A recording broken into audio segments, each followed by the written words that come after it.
another great edition of Mississippi Stories. I'm your host, Marshall Ramsey. I'm editor-at-large and editorial cartoonist for Mississippi Today. Our guest today knows an awful lot about a problem that is vexing the state of Mississippi. And I'm really happy to have her here today. We got Alesha Judkins, who is the state director of Forward.us.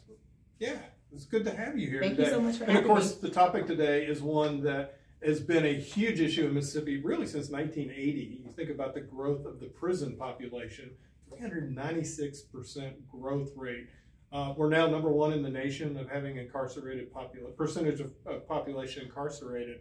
And I know you and your organization have done an awful lot of work, not only to try to get progressive, and I mean progressive like meaningful legislation for prison reform, but also to kind of change the narrative on, you know, even everything from how we define people that have been incarcerated. Well, Absolutely. So welcome. It's good to talk to you. Thank you so much for having me. Yeah, great. Okay, so where do we begin? Like seriously, 1980s, and even into the 90s, because you had the Clinton administration, you had a lot of his triangulation with Congress, where he got tough on crime, where they increased prison sentences. I know out in California when I was there was this 3 strikes law. Now that seems to have worked, has it? No, none of it has worked at all. And you looked at a very important statistic, that how fast our prison population has grown in that amount of time. Yeah. So as you stated, Mississippi currently has the highest imprisonment rate in the nation. And what that simply means is that per capita, we send more people to prison than any other state in the entire United States of America. So that's huge. It hurts. It's definitely not a claim to fame. And the sad part is it doesn't translate to better public safety. We are not safer in our communities because we lock more people up, and that's just the sad reality. And we got here, as you mentioned, federal policies. Across the mid-90s, we saw this "let's get tough on crime" rhetoric kind of explode, and Mississippi was no different. And so one of the factors in that time up until the mid-90s, virtually everybody had a parole-eligible sentence. So even though people were coming in, there was a mechanism to get out, particularly like if you had shown yourself to no longer be a threat to public safety, that you were ready to return to your community, your family. And in the mid-90s, we all but abolished parole. I mean, why? What was the mindset on that, the thinking that not doing parole? Because I mean, like I say, and we have since passed legislation that has allowed non-violent offenders to be able to be paroled. So, and then that actually did have a very positive effect on the prison population, but it's gone back out. Absolutely. And so it's simple. It just is one of the reasons we incarcerate in this country is deterrence, and we think that if we lock people up for a long time, then that will deter people from making the bad decisions that would land them in prison. And as the last couple of decades have shown, is that actually is not in fact true. Like having these long and extreme and even harsh sentences does nothing to deter crime, and again, does nothing to make our communities any safer. So that's how we got here. And as you said, our legislators actually been really incredible at enacting policy starting back even in 2014. There was a big package called House Bill 585, and as you mentioned, it reinstated parole eligibility for a lot of nonviolent offenses. In 2021, they took it a step further and enacted Senate Bill 2795, which kind of went back and captured people who didn't fit in the 2014 package. So the main difference between those two, in 2014, that was proactive. So July 1st, 2014, moving forward. What the legislature did in 2795 in 2021, which is cool, they made it retroactive. So it went back and grabbed all those people who weren't included in that 2014 package. So that was awesome. So it made more people, and it went back and actually added new offenses, even more serious offenses, to give those people the opportunity for parole. So what's really crazy, in 2021, only about 1/3 of our prison population had a parole eligible sentence. Thanks to 2795 being enacted and signed by our governor, that number increased to 2/3. So that's a huge, huge deal. And what we saw happen through the end of 21 was our prison population after that law went into effect, actually, we saw its lowest point in over 20 years. Yeah, but it's risen again. It's risen What again. are some of the factors? And obviously, and I know we have the pandemic, we've got gun crimes, we've got drug cases, and even mentally ill people being housed in jails now without it. There's a lot of things going on. But what are some of the things other than what I mentioned? What do you think's driving the number up? Again, so what we mentioned that drove it up back in the 80s and 90s, fewer mechanisms for release. So we're sending more and more people in, and then we're not seeing as many people come out. And so like parole grant rates have been down. So that's one of the driving factors. Not as many people are being granted parole, and that's not just newly eligible people. That's people that's been eligible even since the 2014 package of reforms that passed. So that's one of it. Like you mentioned, after like different counties started kind of resolving those cases that were backlogged from 2020. So you're seeing more and more people go in, but you're also seeing people stay in longer. And so again, you're not seeing those mechanisms for release, such as parole. One of the issues too, obviously, if you're paroling people, they're getting out, they're going to need help. They're going to need help, and that's some of the things that we need to do more on to be able to help people. And that one statistic I was really just stunned by is that 1 out of 13 Mississippians have a felony on their record. That's right. 1 in 13 has a felony conviction. Yes, sir. Yeah. So it impacts way more people than we think. It's not something that's really talked about because of the stigma that comes with that. Once we hear that someone has a felony on their record, it's kind of like, this is someone I should stay away from, even if it's someone I'm related to and I love. Like maybe I'm not going to kind of tell all the folks at work that I'm related to someone who is or has been incarcerated. And one of the things, like, we're working to do around that, our organization has this really cool campaign called People First. I don't know if you've seen that, and what it does, it's mostly geared towards the media, but we've also just been targeting different communities and going to different conferences, just spreading this message that how you talk about people matters, and humanizing people who have been through our criminal legal system. So instead of saying ex-felon or convict or inmate, things that a study we did in partnership with Cornell University says, like, once a person hears those words, they're automatically biased to think something negative, something bad. But if you use their name or use like their job title or say father or mother, sister, like something more humanizing, something that we can all relate to, then you're more apt to be like, oh, I can relate to this person. Oh, I understand, what they've been through and like that may have led them to the decisions they made. So like nowadays, so like even if you're talking about cycling through addiction, like how we talk about people matters, and making sure we're using those humanizing terms so that we can all understand, like, that could have been me too, or I know someone like that. That reminds me of my neighbor or my favorite uncle or whomever the case may be. So just be careful of the type of labels that you use when you're doing that. And I thought that was very fascinating. I was sitting to read that and said, well, they are, but you're right. And I threw at you before the interview the Les Mis example. And so I promised myself I would not do that. But for those of you who have watched the play 900 times like I have, but you have the Jean Valjean, I've just combined two characters. Anyway, he gets arrested for a crust of bread. He gets paroled. He's literally toxic. Nobody will touch him.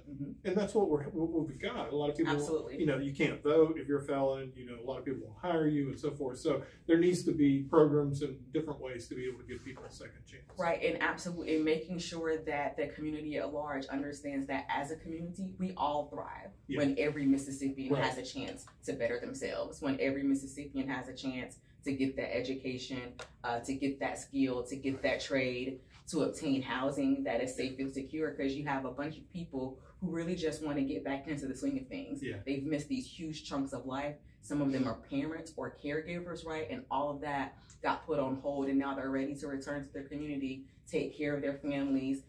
It could be aging parents or aging loved one. It could be young children, whatever the case may be. Everybody's family situation looks different. But again, as a community, as a state, we all thrive when everyone thrives, and we all deserve that second chance. And so making sure we're creating those opportunities for people to start over, to hit that reset button, to say, you know what, I am not the sum of my worst mistake. And I'm gonna get it right this time, but also removing the barriers. So in the Les Mis example, he gets out, but there are so many barriers that are keeping him from hitting that reset button and starting his life over. And so just as a state and as a community, thinking about what those barriers are.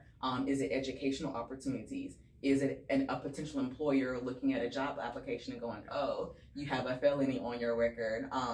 Does that mean like I can't? So like even trying to engage our business leaders and our business community and like letting them know, hey, there's actually research that says people who are formerly incarcerated make the best employees. Really? Yes, there was a hearing earlier on in the session that was done by the Senate Corrections and Senate Jud B, and they brought in some municipalities and some private businesses in Rankin, Madison, and Pearl, so Flowood, Madison, Pearl, different cities, different private businesses who've been doing this piloted work program. So people who are currently incarcerated, but they leave prison and then they go work these actual jobs during the day. And so trying to set them up so they can have a savings account, and like when they leave the custody of the state, they're set up for success or they're making money. And so again, just showing leaders in the community, like this isn't something like you should be scared of or have a stigma about.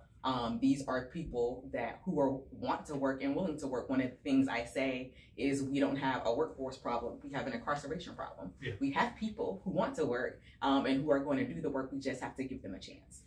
You know, it's about $500 to house a prisoner every year. That's just the last number I saw. I may be wrong on that, but I think it's somewhere in that ballpark. So I would think that any program that helps somebody keep from ending up back in jail would end up saving the state money. Just because, I mean, obviously money is a driver for a lot of people. Oh, absolutely. And the way we incarcerate is a huge, huge tax bill to taxpayers in our state. Like annually, nearly $400 million is what we spend on prisons each year. And as you mentioned earlier, our prison population is currently skyrocketing. And we are actually in a situation where for the first time, MDOC could be looking at an overcrowding issue. Like we've always had historically high prison numbers, but not necessarily running out of space. In the moment we're in now, we're actually running out of space. And so like that's incredibly dangerous, and it's going to come at an incredibly high cost. We've talked about, you know, we're not providing those mechanisms for people to earn time off their sentence and be able to come home early, like earn that chance to go before the parole board and say, hey, I'm ready to try again.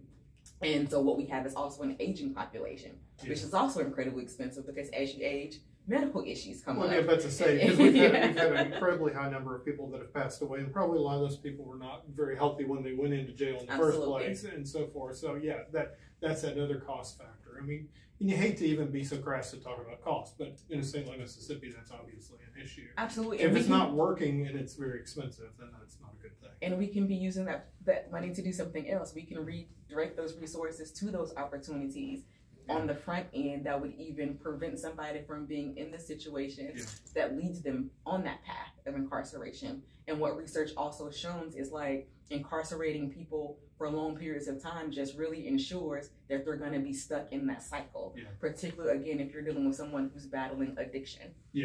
Definitely. How'd this session go, in your opinion? So we're still there. I know. Well, I mean, we're still there. The end is near. The end is near. Nothing is dead until we're incredibly hopeful. The things that I have been watching in my role at Fort.US is that a handful of bills that would have imposed mandatory minimums made it out. So related to some specific offenses. So one bill was about motor vehicle theft, another receiving stolen property, and another carjacking, armed carjacking.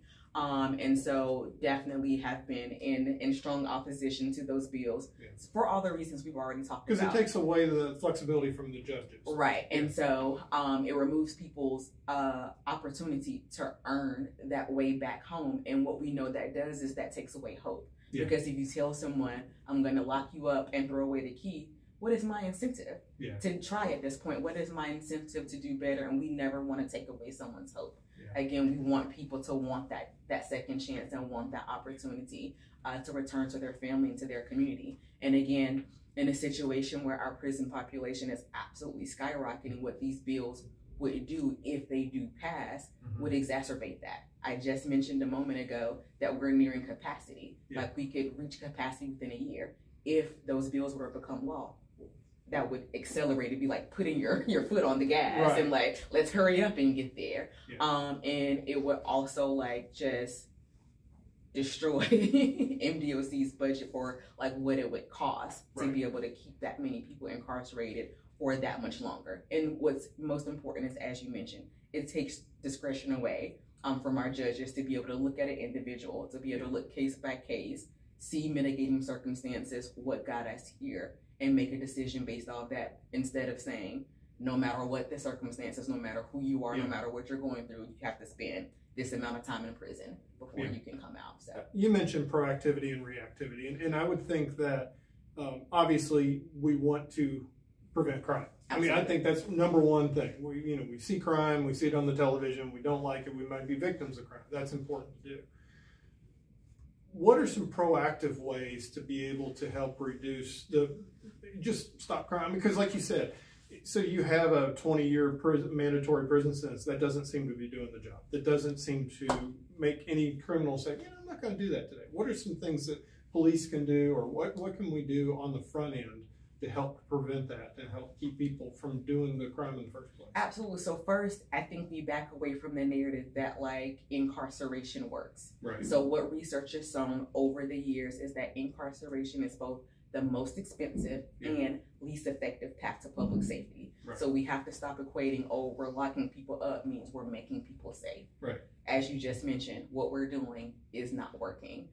So we have to think about what happens on those front end things, like what leads someone to that path of, to that cycle of incarceration. And so thinking about what needs people are experiencing, what they're lacking, right? And so we go back to the basics. We go back to education. We go back to safe and secure housing. We go back to job opportunities, like what's available. Again, just going back to, can I feed myself and my loved ones, right? Can I put food on the table? Can I put gas on my car? Can I go to work every day and earn my living? When I return from work, am I somewhere where I feel safe and secure? So it's not as hard as I think people make it out to be. It's really just that simple. Going back to the basics and making, because what we all want to feel safe. Right. Oh, exactly. We all do. Oh, no. Like that's a basic need we all want. And I think if we can address those across the board, we'll get where we need to be. And again, just backing away from the narrative that what we're doing is actually working, because it is not. Again, incarceration is both the most expensive and the least effective path to public safety. And like what that means is we're paying this high tax bill and not getting a return on our investment in the public safety. Right. Yeah, I mean, like I said, incarceration should be about punishment more than prevention. I would think, But, well, that's the general idea. Yeah, again, you would think, but we're still out on if that's actually working too. Yeah, no, I understand. I understand on that. One statistic that really just blew my mind is more than half of the people in jail, not just prison, in jail, are not even convicted of anything. Absolutely. They're just awaiting trial. Absolutely. And another mind-blowing statistic there is Mississippi, for the length of stay in jail, we are 5 times the national average. Yeah. So nationally, the average length of stay in a jail pre-trial is about 28 days. In Mississippi, the average length of stay pre-trial, again, before you've even been convicted of anything, is 6 months. Wow. And again, you think about like now, I've not been convicted of anything. I've lost employment. I've not been at home paying rent or paying a mortgage, so I've lost housing. If I am a caretaker or a parent, I've lost custody of my children. And so like what that does is really destroy lives and families. And even if you're not convicted of anything, now you're in a position of having to start over. And you have like this blight on your record of just trying to prove like, I didn't even do anything. I was just accused. And so now I've spent 6 months, I've spent a year, and then sometimes longer. And now I have to rebuild my life. Well, we got about a minute left. Is there anything that you'd like to add that we haven't spoken about so far? I really enjoyed the conversation. Well, thank you so much. Well, this is my favorite thing to talk about.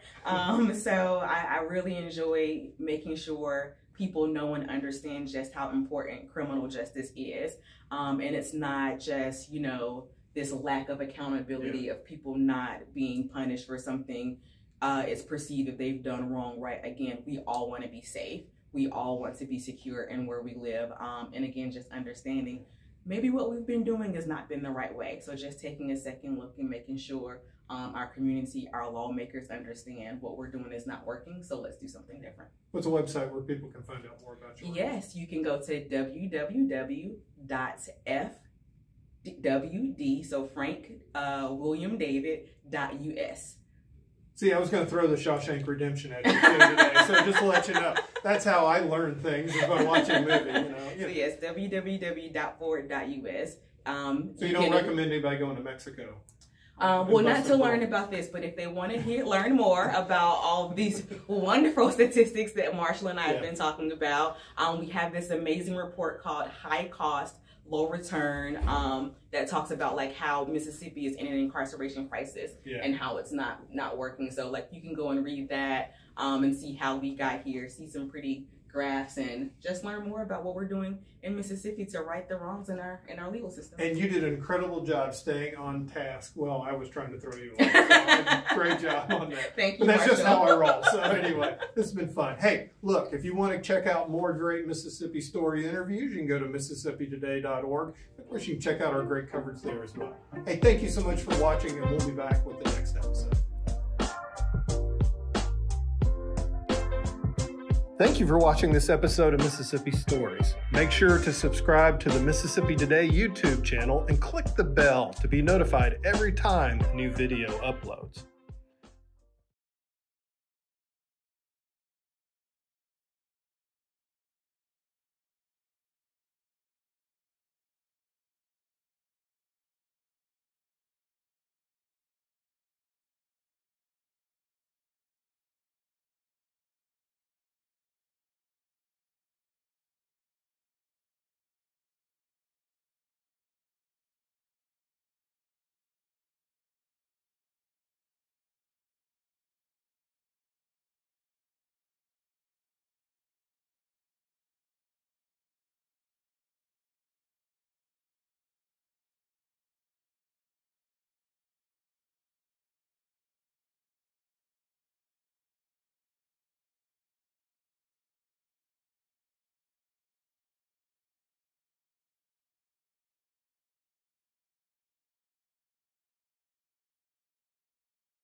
One statistic I was really just stunned by is that 1 out of 13 Mississippians have a felony on their record. That's right. 1 in 13 has a felony conviction. Yes, sir. Yeah. So it impacts way more people than we think. It's not something that's really talked about because of the stigma that comes with that. Once we hear that someone has a felony on their record, it's kind of like, this is someone I should stay away from, even if it's someone I'm related to and I love. Like, maybe I'm not going to kind of tell all the folks at work that I'm related to someone who is or has been incarcerated. And one of the things, like, you know, we're working to do around that, our organization has this really cool campaign called People First. I don't know if you've seen that, and what it does, it's mostly geared towards the media, but we've also just been targeting different communities and going to different conferences, just spreading this message that how you talk about people matters, and humanizing people who have been through our criminal legal system. So instead of saying ex-felon or convict or inmate, things that a study we did in partnership with Cornell University says, like, once a person hears those words, they're automatically biased to think something negative, something bad. But if you use their name, or use like their job title, or say father or mother, sister, like something more humanizing, something that we can all relate to, then you're more apt to be like, oh, I can relate to this person. Oh, I understand, you know, what they've been through and like that may have led them to the decisions they made. So like nowadays, so like even if you're talking about cycling through addiction, like how we talk about people matters, and making sure we're using those humanizing terms, so that we can all understand, like, that could have been me too, or I know someone like that, that reminds me of my neighbor, or my favorite uncle, or whomever the case may be.